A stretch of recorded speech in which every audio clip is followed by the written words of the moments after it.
Operation Hula-redning. Sæt i gang. Skipper, hun er svært bevogtet. Ikke meget længere. Her. Hør her, Karl Smart. Jeg har måske ikke din bronzehud eller dit vaskebræt. Men jeg har noget, du aldrig får. Et bristet hjerte. Dukkebarn.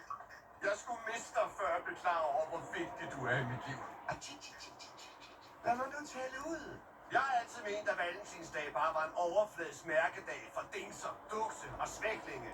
Men nu har jeg indset, at købet af billige blomster og præemballerede chokolade er mere end bare et opskruet salgstræk og en sammensværgelse.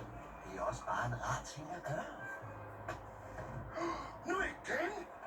Skipper, retræte! Tag af det!